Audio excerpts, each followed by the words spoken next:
Hola, bienvenidos a otra conversación en el Observatorio de la Conciencia Empresarial, hoy desde la Galería de Arte Contemporáneo NAC. Hoy día estoy con un extraordinario invitado. Él es un destacado académico y sociólogo, Alberto Mayol. ¿Cómo estás? Mucho gusto. Muchas gracias por la invitación. Muchas gracias y feliz de volver a conversar contigo. No, encantadísimo, encantadísimo. Alberto, en el observatorio nosotros tenemos el convencimiento que estamos viviendo un verdadero cambio de paradigma, que se debe a que tres fenómenos que cada uno yo podría dar cuenta de un cambio de paradigma en sí mismo, pero acá se acoplaron, es decir, es un mega cambio. Estos tres fenómenos, nosotros hablamos de la cuarta revolución industrial, todo el tema tecnológico, la emergencia climática, que ahora en la ONU están hablando de la ebullición global, y tercero, de un tema que tú, aprendemos de ti y vamos a conversar sobre eso, que es la crisis de sentido, esta crisis que se viene instalando en la sociedad hace harto tiempo. Nosotros vemos que desde los años 60 esto empezó con mucha profundidad y para qué decir en la última década o los últimos 15 años. Estos tres fenómenos produjeron entonces un cambio de paradigma que se acopló con este cambio generacional donde los millennials y los centennials vinieron con otros valores que quieren instalar. Cuando digo valores no me refiero a virtudes, sino elementos que quieren instalar, ¿cierto? Y están provocando entonces que hoy día la sociedad tenga que reacomodarse. Y uno de los principales actores del cual a nosotros nos interesa mucho es la empresa.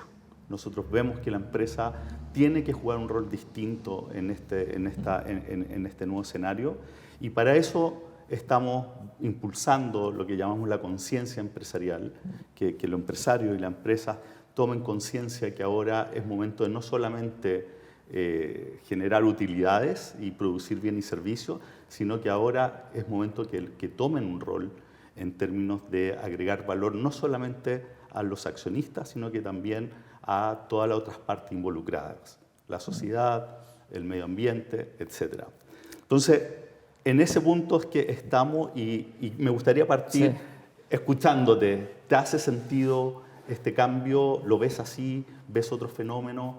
No, estamos viviendo un cambio de época de gigantescas proporciones. Es bien evidente si uno toma parámetros, mediciones, pero también observando el tipo de fenómenos que están ocurriendo. Cuando estamos cambiando nuestro nicho ecológico. Nosotros hemos vivido toda la historia en el marco de una naturaleza más o menos intervenida, pero hoy día estamos construyendo nuevos espacios de interacción que son digitales, que se configuran en otro espacio de operación. Es muy diferente. Entonces, pero eso es una de las cosas. Está lleno. Mira, en la sociología enseñamos, los profesores, y se nos enseñó a mí como estudiante, que el ámbito de la economía en la sociedad es el ámbito de la adaptación y que el ámbito de la política es el ámbito, por decirlo así, donde se hacen los goles. ¿Ya? Hoy día estamos funcionando al revés. El ámbito de la economía es donde se hacen los goles y se le pide a la política que construya el proceso de adaptación. ¿Está bien o está mal? Es una buena pregunta, pero lo que quiero decir es que no es lo que en la tradición de lectura, de visión de cómo funciona la sociedad, es lo que se enseña. También se nos enseña, y también he enseñado muchas veces, cuando uno estudia sociología, se nos enseña que las dinámicas de la sociedad contemporánea son dinámicas que van a conducir a un momento donde va a ser fuerte el cuestionamiento del sentido de la experiencia. Básicamente porque lo que llama Max Weber la jaula de hierro, la gran máquina de funcionamiento de la sociedad, es una máquina que no admite muchas variaciones de carácter cultural cuando ya está funcionando. Tenemos un sistema operativo que en el momento en que ya logró funcionar, sigue con su propia lógica, anula otras fórmulas. Y ese sistema operativo, muy intenso, muy veloz en nuestra época, que por tanto esa velocidad no es menor porque la cultura se adapta lentamente, los valores se adaptan lentamente. Entonces de pronto tú tienes un sistema que te enseña que la operación es completamente diferente. Y tú tienes que adaptar tu sistema de valores a eso. Ni siquiera lo entiendes. Claro. O sea, tú le dices a la gente, oye, tenemos que digitalizarnos. ¿Qué es eso? Sobre todo cuando llevamos un montón de tiempo prediciendo el futuro en base al pasado. Entonces veníamos con algo bastante estable Por supuesto. durante varias décadas y viene este quiebre con mucha profundidad. Pero lo que pasa es que en el cambio cultural el fenómeno fundamental se llama conservación por selección. O sea, tú en realidad no cambias. Lo que haces es que modificas el orden de los factores. Entonces tú tienes un set de valores como sociedad, como persona, como grupo, como partido político, como lo que quieras. Tienes un set de valores. El cambio es que tú, el valor que estaba quinto lo pusiste primero, el que estaba tercero lo pusiste segundo, el que estaba octavo lo pusiste tercero. El cambio, pero si tú eliminas los otros valores del pasado, se produce pérdida de sentido. Pero tú ves que la empresa hoy día debería ir detrás de temas de generar valor socialmente y al planeta, o esa tarea debería ser, no sé, del gobierno y de otras partes. ¿La empresa debería solo dedicarse a maximizar sus utilidades o realmente en su quehacer tiene que contribuir? La empresa tiene que encontrar un espacio muy definido para sí misma, muy inteligentemente trabajado, de cuál es su mínimo de responsabilidad social y cuál es su máximo. La empresa no puede convertirse en el alcalde en las zonas mineras, ¿ya? Pero no puede ser solamente una empresa que extrae mineral. ¿Por qué? Porque el costo social de que un gobierno regional haga un plan piloto, por ejemplo, de un nuevo sistema educativo para las zonas industriales, ¿ya? El costo para lo público en eso es muy grande. Lo puede hacer, podría hacer, pero es difícil que un gobernador, que un alcalde haga eso, porque si ese proyecto piloto no funciona o si los resultados se ven en 5 años, no le sirve. Pero una mirada mucho más cortoplacista. No tiene alternativa, porque va a perder la siguiente elección. Claro. O sea, hay que entender que cada uno tiene su trabajo. Lo que pasa en la educación también, que al final nadie invierte porque toma lo que pasa en tiempo. Educación. Entonces venimos hablando hace 12 años de educación y estamos peor. Sí. Entonces, ¿qué ha pasado? Bueno, ¿qué ha pasado? Que no hemos tomado las decisiones que corresponden. Entonces, frente a eso, ¿quién puede hacerlo? Un proyecto piloto que es un costo limitado, que el costo para la empresa, el costo reputacional es cero, ¿ya? Donde prueba alternativas, donde eventualmente financia proyectos interesantes, donde prueba donde apoya iniciativas de creatividad regional. Nosotros creemos que hoy día la empresa tiene que desarrollar un modelo, ya que es su propio modelo de negocio, que nosotros llamamos modelo de valor, al operar contribuya a las distintas partes que están involucradas. Es decir, en el hacer genera el valor, no solamente para los accionistas, sino que a todos los demás. Básicamente lo que estamos empujando y lo que creemos es que el Estado no alcanza para todas las necesidades que hay. Entonces, así como, no sé, una empresa que trabaja con alimentos debería ayudar a disminuir el hambre, por ejemplo, y debería estar dentro de su propósito y conectado con su quehacer, porque creemos que el gobierno, en el fondo, el Estado no alcanza para satisfacer eso. Yo estoy completamente de acuerdo en eso. Ahora, creo que hay cambios culturales en las empresas chilenas que son importantes. Hace 10 años yo hablaba con distintas empresas, por ejemplo, mineras, y muchos todavía en su reporte anual tenían un capitulito corto al final sobre calentamiento global. Hace 10 años ya tenías más marejadas que lo normal y muchas veces no podías usar los puertos. Ya tenías problemas productivos por el calentamiento global. Ya no solamente así como música de fondo, no. Está la evidencia ahí. Estaba ocurriendo.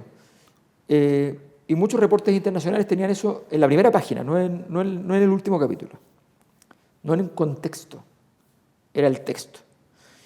Entonces la mirada estratégica de darte cuenta hacia dónde va. Hoy día estamos haciéndonos un lío con todas las políticas del litio, qué sé yo, pero de energía verde en general. Pero esto debió ocurrir hace 20 años. Claro. Esto debió ocurrir hace 20 años. ¿De quién es culpa? De todos, ¿no? De todos. Todos somos un poco responsables de esa falta de visión. ¿Ya? Todo, el mundo académico, el mundo político, el mundo empresarial, todos. Ahora, ¿tú crees que esa adaptación, ese cambio, es posible hacer? Porque en estas transformaciones, cuando hay estos cambios de paradigma, requiere un cambio de mirada que es bien complejo de que ocurra.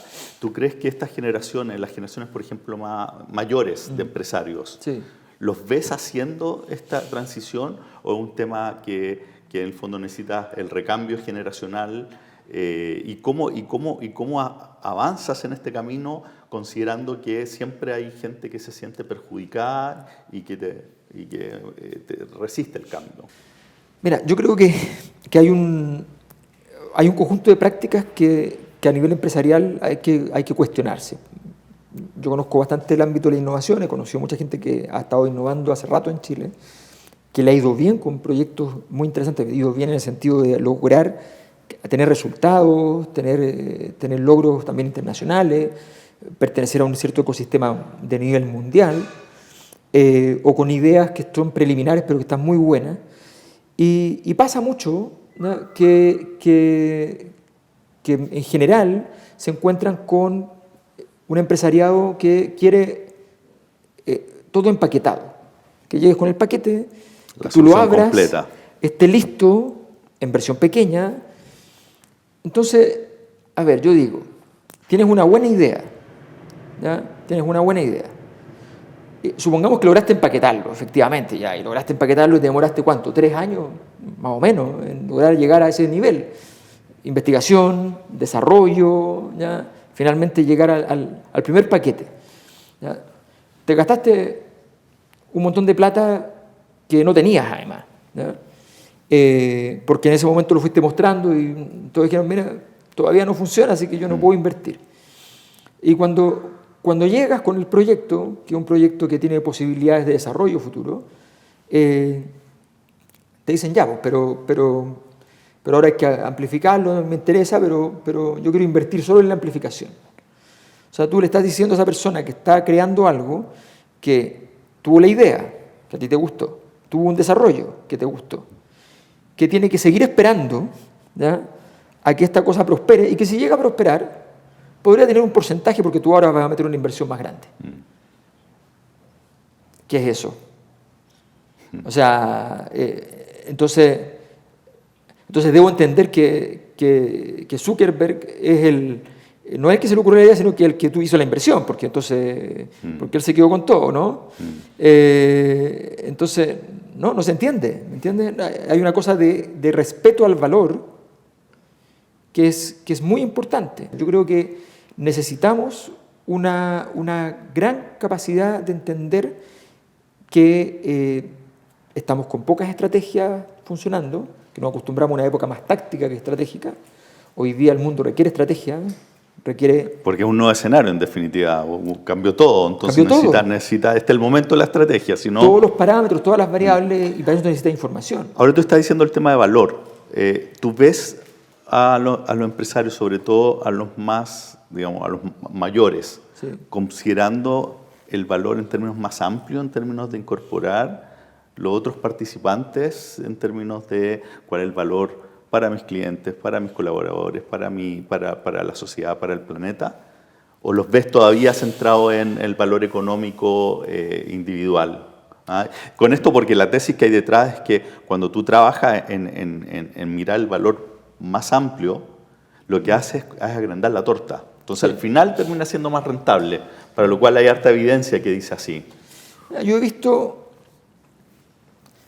Creo que en esta visita, por lo menos, he tenido una interacción muy fuerte con distintos mundos y he visto que al menos hay una cierta conciencia en la mitad de los actores que he visto, entre mundo empresarial y mundo político, hay una cierta conciencia de la necesidad de hacer las cosas de otra manera. Pero hay una cierta también sensación de falta de un mapa común con el que se pueda avanzar. Sí, algo que tú has empujado harto, de hecho, en términos de... Necesitamos un mapa, porque el mapa lo que te dice es dónde estás tú, dónde están los demás, y y que todos cabemos, Es pero, una cosa, claro. pero que tiene que funcionar esto. Claro. Entonces tiene que haber un flujo de relaciones, de interacciones, de producción, de sentido, de distribución, ¿ya? O sea, hay un flujo que hay que construir. Por eso yo no le tengo miedo a estos momentos que son de grandes transformaciones, porque creo que son grandes oportunidades. Lo que pasa es que son muy desafiantes y en estos momentos muy desafiantes estamos obligados a caminar por un lugar muy oscuro y muy difícil. Y hay un solo gran temor que uno debe tener en estos momentos, y es el hecho de tenerle temor a esa oscuridad y de volverte por donde viniste. No seguir avanzando. Y no seguir avanzando. Porque lo que te puede pasar avanzando, que puedes tener muchos accidentes, nunca va a ser peor que la muerte lenta de devolverse. ¿Ya? Los cambios de conciencia siempre son, cuando son cambios de cualitativo, pasan por un momento de oscuridad. Es como, ¿viste? La semilla al árbol o la oruga a la mariposa. Hay un cambio que es de mucha tensión, mucha oscuridad y hay que seguir avanzando. Ahora, ¿tú crees que esa voluntad se mantiene? Porque después del estallido había mucho de esto, ¿cierto? Entre paréntesis, tú anticipaste el estallido, que es un tremendo mérito. ¿Ves que esa voluntad se ha mantenido o ha ido decayendo en base a lo que ha ido pasando, sobre todo en el ámbito más político? Hay confusión, que es lo peor que puede ocurrir. Hay confusión. No es que esté claro que no hay que hacerle caso a lo que pasó en el estallido, pero tampoco está claro lo contrario. El estallido es un infarto. Si no entiendes que es un infarto, tienes un problema. Es un infarto. Y entonces tienes que tomar decisiones importantes y diferentes. Tu vida cambió. ¿Ya? Entonces, volver al pasado, no puedes fumar como fumabas, no puedes comer como comías, y no puedes tener el sedentarismo que tenías. Tienes que seguir avanzando en un nuevo camino. Eso es lo importante, ¿ya? Ese aprendizaje. En el estallido no ganó nadie. La izquierda pensó que había ganado al principio, no había ganado. Hubo pérdida neta por todas partes. La derecha piensa que ahora el post-estallido le regala una oportunidad. No es verdad. Nada de eso es verdad. Es pura coyuntura y nada más que coyuntura. Yo creo que la salida de ese camino depende de todos los actores. En el mundo de la empresa creo que hay un rol muy importante. La desconfianza con el mundo de la empresa se produjo durante esta última década cuando se vio que el ámbito del mercado donde los chilenos se habían involucrado y se habían integrado y sentían que era un lugar donde tú podías, digámoslo así, ser feliz, ¿ya? Que ese mundo estaba manchado por ciertos hitos y que eventualmente detrás de esa escena cómoda había una escena incómoda y desagradable. Esa duda, esa inquietud es algo que el empresariado debe ser capaz de despejar. Pero eres optimista en general. Yo soy optimista, lo que pasa es que considero, y esto lo quiero decir con mucha claridad, yo cuando hago mis análisis me dicen, no, pero tú estás diciendo cosas terribles. Entonces, no, mira, el trabajo de una persona que hace mi trabajo, pero el trabajo también de cualquier ejecutivo es ver los problemas. O sea, esto es cosa de andarse felicitando. ¿Cuál es la gracia? ¿Ya? O sea, yo entiendo que uno celebra los días importantes y se compra una torta, pero el día siguiente que a ti te ascendieron en la pega, ¿ya? Va a ser mucho peor que el anterior, mucho más difícil, mucho más desafiante, mucho más incómodo. Lo único que vas a tener es que al final del mes te van a pagar más. Y tú decís, fantástico, pero no es una buena noticia per se, es un desafío. Hacer las cosas mejor es más difícil. Alberto, y para ir cerrando, si tuvieras a los líderes empresariales frente a ti, ¿qué mensaje les darías? Yo les diría, mira, diagnóstico, estrategia y sentido de de lo público son cosas importantes. O sea, un empresario necesariamente tiene que estar en esa lógica. No hay otra alternativa, a mi juicio. No veo una forma de hacer empresa que no sea así. Tiene que tener diagnóstico, estrategia propia, común, pero con un entorno que entienda, y en el marco de ese entorno entender que ese entorno le importa. Claro. Que ninguno de nosotros vive en un ambiente ácido. Su empresa tampoco.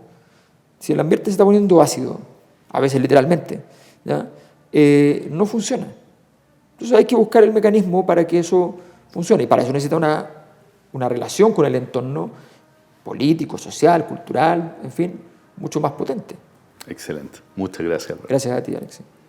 Bueno, con eso cerramos esta interesante conversación con Alberto Mayol. Muchas gracias de nuevo por acompañarnos aquí desde la Galería ANAC y los dejo invitados para el próximo episodio, siempre en el canal del Observatorio de la Conciencia Empresarial. Gracias.